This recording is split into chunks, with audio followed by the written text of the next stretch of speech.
ఈరోజు ఈ నూతన కార్యవర్గం ఏదైతే ఏర్పడిందో దాని తర్వాత ఇది 9వసారి ఈ సమావేశం జరిగింది. ఈరోజు ఉదయం పొద్దున్నే 10:30 నుంచి ఇప్పటి వరకు కూడా చాలా ముఖ్యమైనటువంటి అంశాల మీద కూలంకషంగా చర్చించి అందరి ఏకాభిప్రాయంతో కొన్ని తీర్మానాలు చేశాం. ఇవన్నీ కూడా మీ అందరికీ ఒక్కొక్క పాయింట్ ఏదైతే మేము ఇవాళ నిర్ణయాలు చేసామో దాని మీద ఈవో గారు మొత్తం దీన్ని ఎక్స్ప్లెయిన్ చేస్తారు. దాన్ని చేసిన తర్వాత మీకేమన్నా దాని మీద అనుమానాలు ఉంటే మేము దానికి సమాధానం చెప్తాను. కాబట్టి ఇప్పుడు ఈ ఈవో గారిని దీని మీద ఎక్స్ప్లెయిన్ చేయాల్సిందిగా కోరుతా ఉన్నాను.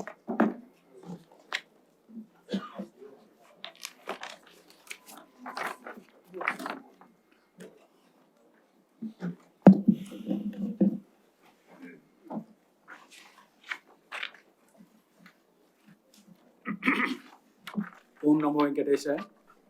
ఈరోజు టీటీడీ బోర్డు అనేక ముఖ్యమైన అంశాల మీద నిర్ణయాలు తీసుకోవడం జరిగింది. వాటిల్లో VQC3 వైకోటం క్యూ కాంప్లెక్స్ 3 నిర్మించాల్సిన అవసరం ఉందా లేదా? ఎందుకంటే మీకు క్యూ లైన్లో వీకెండ్స్లో కానీ ఎక్కువగా రద్దీ ఉన్న టైంలో, లేకపోతే పర్వదినాలు ఉన్న రోజు ఎక్కువగా భక్తులు వస్తూ ఉంటారు. వాళ్ళకి వెయిటింగ్ టైం కూడా క్యూ లైన్లో చాలా ఎక్కువ ఉంటుంది. ఒక్కొక్కసారి 8 గంటలు 10 గంటలు కూడా ఉండే సందర్భాలు ఉన్నాయి. వాళ్ళు క్యూ లైన్లో ఉండి చాలా ఇబ్బందులు పడుతున్నారు. సో దీన్ని నివారించడానికి వారికి కూర్చొని కంఫర్టబుల్గా కూర్చొని తర్వాత వారి సమయం వచ్చినప్పుడు వారి దర్శనానికి వెళ్ళేలాగా చేయడానికి ఏమన్నా అవకాశం ఉందా? ఇది అవసరం ఉందా లేదా? అంటే క్యూ లైన్ బయటకు వెళ్ళేది మనకి సంవత్సరంలో కొన్ని రోజులే. సో మనం దీని మీద ఖర్చు పెట్టాల్సి వస్తుంది. దీనివల్ల ఉపయోగం ఉందా లేదా?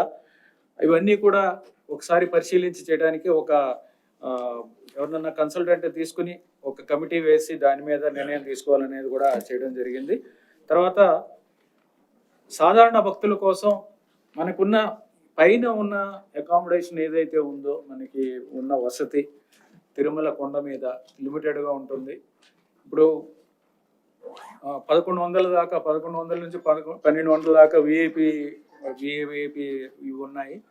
తర్వాత మిగిలిన అకామిడేషన్ చూస్తే మనకి 6000, 6100, 6200 అలా ఉంటుంది. ఈ వసతి అంతా కూడా ఎవరికైతే దొరికిందో, మనకు వచ్చేవాళ్ళు లక్షల్లో ఉంటారు, వసతి దొరికే వాళ్ళు చాలా తక్కువ మంది ఉంటుంది. కానీ వీళ్ళందరికీ కూడా సాధారణ భక్తులకైతే మనం పిఎస్సీలని, పిల్గ్రిమ్ ఎమ్యూనిటీస్ కాంప్లెక్స్ అని మనం కడుతున్నాము.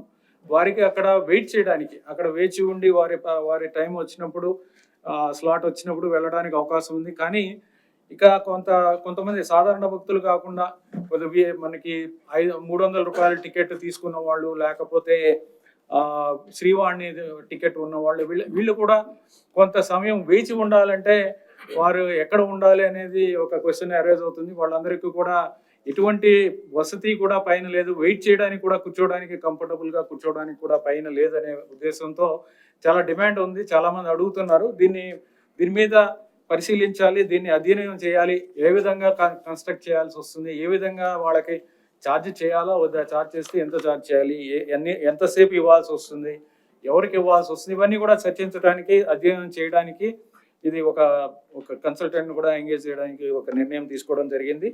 అలాగే అలిపిరి శ్రీవారి మెట్టు నడక మార్గాల్లో చాలా మంది వేల కొద్ది భక్తులు నడిచి వస్తూ ఉంటారు. వారికి కూడా మెరుగైన సౌకర్యాలు కల్పించాల్సిన అవసరం ఉంది.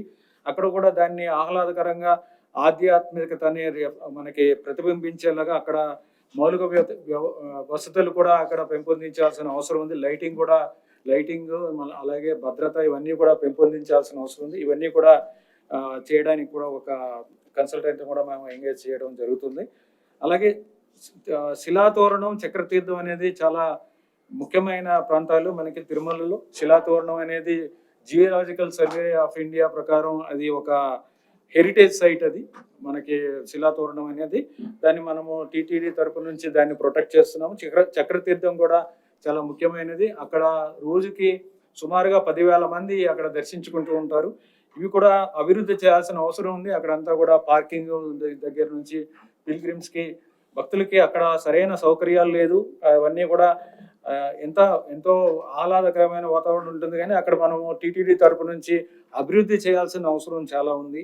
అవి కూడా మేము దాన్ని ట్రెడిషనల్గా ఉండేలాగా అక్కడున్న ఇవన్నీ కూడా మనం ప్రొటెక్ట్ చేసుకుంటూ చేయాల్సిన అవసరం ఉంది. అది కూడా దాని మీద కూడా నిర్ణయం తీసుకోవడం జరిగింది. అలాగే ఆలయాలన్నీ కూడా మనం టీటీడీ తరపున ఆలయాలు దేశం మొత్తం మీద మనం నిర్మిస్తున్నాము. అన్ని రాష్ట్రాల్లో మనం నిర్మించడానికి ప్రయత్నిస్తున్నాము. అలాగే విశ్వవ్యాప్తంగా కూడా ఈ ఆలయాలన్నీ కూడా విస్తరింప చేయాలి అనేది ముఖ్యమంత్రి గారి ఆదేశం. ఆ ఆదేశం ప్రకారం ఒక కమిటీ వేసి దాని మీద ఏ విధంగా చేస్తే బాగుంటుంది అనేది కొన్ని మోడల్స్ ఈ టీటీడీ బోర్డుకి సమర్పించడం జరిగింది. దాని మీద టీటీడీ ఒక సబ్ కమిటీ వేసి టీటీడీ సబ్ కమిటీ దాని మీద ఎక్స్పర్ట్స్తో చర్చించి దీన్ని ఏ విధంగా ఏ మోడల్ అయితే మనకి బాగుంటుంది అనేది కూడా అందరి సభ్యులతో కూడా చర్చించి ఎక్స్పర్ట్స్తో చర్చించి దాని మీద నిర్ణయం తీసుకోవడం జరుగుతుంది. తర్వాత శ్రీవారి సేవకు సంబంధించి మనం చాలా సంస్కరణలు తీసుకొస్తున్నాం. ముఖ్యమంత్రి గారు కూడా ఎన్నో మనకి సూచనలు చేయడం జరిగింది. ఆ సంస్కరణల ప్రకారం అందరికీ కూడా ట్రైనింగ్ ఇచ్చి ప్రాపర్గా మనము వాళ్ళకి సర్టిఫికేట్స్ ఇచ్చి అందరినీ కూడా మనం ఉపయోగించుకోవాలి అనేది ఒకటి. ఎక్స్పర్ట్స్ని కూడా మనం తీసుకోవాలి, ప్రొఫెషనల్స్ కూడా శ్రీవారి సేవలో తీసుకోవాలి. అంటే మనకి డాక్టర్స్ని కానీ వేరే ప్రొఫెషనల్స్ ఎవరైనా కూడా తీసుకోవాలి అనేది కూడా మనము తీసుకునేలాగా వ్యవస్థని మార్చాలి అనేది ముఖ్యమంత్రి గారు చెప్పడం జరిగింది. దాని ప్రకారం చేస్తున్నాం. దానికి కొంతమంది కోఆర్డినేటర్స్ అవసరం ఉంటుంది. ప్రణాళిక గురించి, ట్రైనింగ్ గురించి, అలాగే కోఆర్డినేటర్స్ అవసరం గురించి కూడా చర్చించి ఈరోజు ఆమోదం తెలపడం జరిగింది. అలాగే సైబర్ నేరాలు ఇక్కడ తిరుమలలో, తిరుపతి టీటీడీలో చాలా ఎక్కువ అవుతున్నాయి. ఈ నేరాలను అరికట్టడానికి మనకి ఒక సైబర్ సెక్యూరిటీ ల్యాబ్ అవసరం ఉంది. ఆ సైబర్ సెక్యూరిటీ ల్యాబ్ కూడా త్వరితగతిన ఏర్పాటు చేయాలని కూడా టీటీడీ బోర్డు నిర్ణయించడం జరిగింది ఈరోజు. అలాగే ఈ భక్తుల తలనీలాలు సమర్పించే ఏకేసీల్లో మనకి పారిశుద్ధ్యం, భద్రత, అలాగే ప్రజలకు భక్తులకి సౌకర్యాలు ఇవన్నీ కూడా మెరుగుపరచాలనే ఉద్దేశంతో దాన్ని కూడా కొంతమందిని మనము ఆర్కిటెక్ట్స్ని తీసుకొచ్చి వారితో స్టడీ చేయించి కొన్ని మోడల్ కాంపిటీషన్స్ కూడా పెంచి ఏ విధంగా ప్రజలకి బెటర్ ఎమ్యూనిటీస్ ఇవ్వగలము, సెక్యూరిటీ ఎలా పెంచగలము, సేఫ్టీ ఎలా పెంచగలము, పారిశుద్ధ్యం ఎలా పెంచగలం అనే దాని మీద మనం స్టడీ చేస్తాము. చేసి ఆ మోడల్స్ అన్నీ వచ్చిన తర్వాత ఆ మోడల్ కాంపిటీషన్లో ఏది బెస్ట్ అయితే అది బోర్డు మీద పెట్టి ఆ నిర్ణయాన్ని ప్రకారం చేయడం జరుగుతుంది. ఆ నిర్ణయం ప్రకారం ఈ కొత్తగా చేయాల్సిన అవసరం ఉంది. ఎందుకంటే ఇవన్నీ కూడా ఎప్పుడో చేశాము. ఎంత చేసినా సరే పారిశుద్ధ్యానికి సంబంధించి మనం ఏ విధంగా చేసినా సరే ఒక లెవెల్కి మించి అది జరగడం లేదు. దాన్ని పెంచాలంటే పిల్గ్రిమ్ కంఫర్ట్ కూడా పెంచాలి. తర్వాత వెయిటింగ్ చాలా ఎక్కువగా ఉంది. వేల మంది 30,000 దాకా వస్తారు. వారందరూ ఇబ్బందులకు గురవుతున్నారు. కాబట్టి అది కూడా చేయాలనేది టీటీడీలో బోర్డు ఈరోజు నిర్ణయం చేయడం జరిగింది. తర్వాత తిరుమలలో ఆఫీసులన్నీ కూడా 20-30 ప్రాంతాల్లో ఉన్నాయి. ఒక ఆఫీస్ నుంచి ఇంకో ఆఫీస్కి వెళ్ళాలంటే చాలా దూరం. ఎడిషనల్ గారు ఒక చోట ఉంటారు, మిగిలిన ఆఫీసులన్నీ వేరే వేరే ప్రాంతాల్లో ఉంటాయి. ఇవన్నీ కూడా ఒక చోట తీసుకురావాల్సిన అవసరం ఉంది.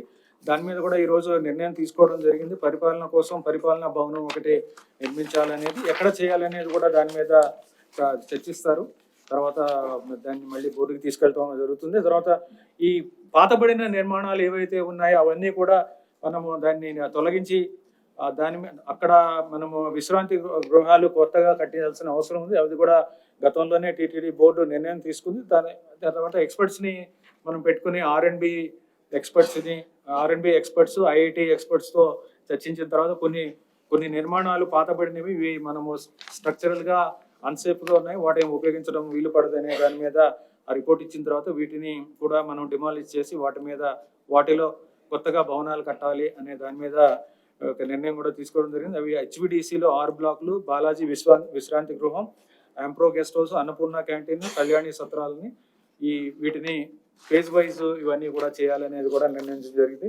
ఒంటిమిట్ట కోదండరామస్వామి ఆలయంలో అన్నదానం అనేది మనము నిత్యం జరగాలి అనేది ముఖ్యమంత్రి గారు ఆదేశించడం జరిగింది. దాని మీద బోర్డు కూడా నిర్ణయం చేయడం జరిగింది.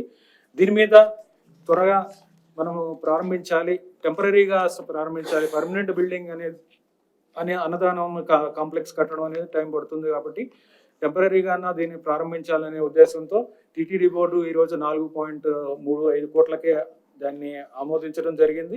ఇది ఆగస్టు సెప్టెంబర్లో ఇది ప్రారంభించడం జరుగుతుంది. దీనికి సంబంధించిన యంత్రాలకు కొనుగోలు చేయడం, పారిశుద్ధ్య సిబ్బంది కొనుగోలు వాటిని తీసుకోవడం ఇవన్నీ కూడా ఆమోదించడం జరిగింది. త్వరలో ఇది కూడా ముఖ్యమంత్రి గారి నిర్ణయం మేరకు దీన్ని చేయడం అవుతుంది. అన్నమయ్య జన్మించిన తాళపాక గ్రామంలో అనేక అభివృద్ధి కార్యక్రమాలు చేయాల్సిన అవసరం ఉంది. దీనికి కార్యాచరణ ప్రణాళిక చేయాలని కూడా ఈరోజు నిర్ణయించడం జరిగింది. అలాగే సమరసత సేవా ఫౌండేషన్ వారి ఆధ్వర్యంలో ఉన్న 320 ఆలయాలు, వాటిల్లో మైక్ సెట్లు ఇవ్వాలని వారు రిక్వెస్ట్ చేయడం జరిగింది. ఆ మైక్ సెట్లు ఇవ్వడం ద్వారా వారు మెరుగైన ఆధ్యాత్మిక ధార్మిక కార్యక్రమాలని వారు చేయడానికి అవకాశం ఉంది. వాటికి కూడా బోర్డు ఈరోజు ఆమోదం చేయడం జరిగింది, తెలపడం జరిగింది. అలాగే వేద పరిరక్షణ కోసం టీటీడీ చాలా కార్యక్రమాలు చేస్తుంది. దాంట్లో ముఖ్యంగా వేద పారాయణదారు స్కీమ్ ద్వారా 1430 మందికి ఇప్పుడు సంవత్సరానికి 36 కోట్లు వ్యయంతో వేద పారాయణ చాలా దేవాలయాల్లో చేయడం జరుగుతుంది. దీన్ని 700 వేద పారాయణదారులకి నూతనంగా శాంక్షన్ చేయాలని కూడా టీటీడీ బోర్డు నిర్ణయించడం జరిగింది. దీని ప్రకారం 18 కోట్ల అదనంగా టీటీడీ బోర్డు నిర్ణయం ఆమోదం తెలపడం జరిగింది. దీన్ని కూడా త్వరలో 700 మందిని ముఖ్యంగా ఆంధ్రప్రదేశ్లో ఉన్న వేద పారాయణదారులకి వారికి ప్రయారిటీ ఇచ్చి వారందరినీ కూడా సెలెక్ట్ చేసి ఏమన్నా మిగిలితే వేరే రాష్ట్రాలకు ఇవ్వాలనేది కూడా నిర్ణయించడం జరిగింది. దీన్ని ఒక ట్రాన్స్పరెంట్ ప్రాసెస్లో ఇది వాళ్ళ క్వాలిఫికేషన్స్ అవి చూసి ఒక ఇంటర్వ్యూ అది కండక్ట్ చేసి వాళ్ళ ఇంటరాక్షన్ చేస్తారు. ఆ పద్ధతిలో జరుగుతుంది. అలాగే 600 మంది వేద పారాయణదారులకి నిరుద్యోగ భృతి ఇవ్వాలని కూడా ఒక దేవాదాయ శాఖ నుంచి కూడా ఒక రిక్వెస్ట్ ఒకటి వచ్చింది. దాన్ని కూడా 2.16 కోట్లు టీటీడీ నిధులు మంజూరు చేయాలి అనేది వేద పరిరక్షణకి భాగంగా ఇది చేయాలని టీటీడీ బోర్డు ఈరోజు ఒక మంచి నిర్ణయం తీసుకోవడం జరిగింది. అలాగే టీటీడీ శ్రీవాణి ట్రస్ట్ ద్వారా భజన మందిరాలు అంటే ఎస్సీ ఎస్టీ ఫిషర్మెన్ లొకాలిటీలు ఎక్కడ ఉన్నాయో వెనుకబడిన ప్రాంతాల్లో కూడా మనము ఆలయాలు, చిన్న చిన్న ఆలయాలు, భజన మందిరాలు మనము చేయడానికి చేస్తున్నాము ఎన్నో సంవత్సరాల నుంచి. ఇది చాలా పాత ఎస్టిమేటు. ఇది కట్టడం వలన చాలా చిన్నగా వస్తుంది. 10 లక్షలతో కట్టాల్సిన అవసరం ఉంటుంది పాతవి. ఇప్పుడు దీన్ని 10 లక్షల నుంచి 15 లక్షలు, 20 లక్షలు 3 రకాల ఎస్టిమేట్లు చేయాలి. ఎంత భూమి ఉందో చూసుకుని 3 రకాల సైజులు, మూడు ఎస్టిమేట్లు చేయాలని ముఖ్యమంత్రి గారు తమ నిర్ణయాన్ని ఒక ఎండోమెంట్ డిపార్ట్మెంట్తో జరిగిన దాంట్లో చెప్పడం జరిగింది. దాన్ని టీటీడీ బోర్డులో పెట్టుకొని చర్చించి దాని మీద మీ అభిప్రాయం చెప్పమన్నారు. తర్వాత దీన్ని ఈ బోర్డులో అవన్నీ కూడా కూలంకషంగా చర్చించిన తర్వాత వీటికి ఆమోదం చేయడం జరిగింది. 10 లక్షలు, 15 లక్షలు, 20 లక్షల్లో 3 సైజుల్లో దీన్ని ఆమోదించడం జరిగింది. అది వేరే డీటెయిల్స్ ఉన్నాయి భజన మందిరాలు. ఇది స్టేట్ గవర్నమెంట్కి ఇది పంపిస్తాము. దాని తర్వాత ఏ భజన మందిరాలు చేయాల్సిన ఈ 3 కేటగిరీల్లో 3 సైజుల్లో చేయడం జరుగుతుంది. తర్వాత ఈరోజు గౌరవ చైర్మన్ గారు హిందూ ధర్మ ప్రచారానికి సంబంధించిన ఈ బుక్లెట్ ఒకటి, ఇది మనకి పాంప్లెట్ ఒకటి రిలీజ్ చేయడం జరిగింది. దీంట్లో ఎన్నో ముఖ్యమైన కార్యక్రమాలు, ఎన్నో ఇంతకుముందు చేసేవి కొన్ని మధ్యలో దాన్ని ఆపేయడం జరిగింది. సో ఎన్నో కార్యక్రమాలని మళ్ళీ పునః ప్రారంభించాలి అనే ఉద్దేశంతో 10 కార్యక్రమాల దాకా ఇవి త్వరలోనే ప్రారంభించడం జరుగుతుంది. వీటికి సంబంధించిన ఇన్ఫర్మేషన్ అంతా కూడా ఈ బ్రోషర్లో ఉన్నాయి. దయచేసి ఇవన్నీ కూడా చూడవలసిందిగా మీ అందరికీ కూడా, ప్రజలందరికీ చేయాల్సిందిగా మీ అందరికీ కూడా తెలియదు.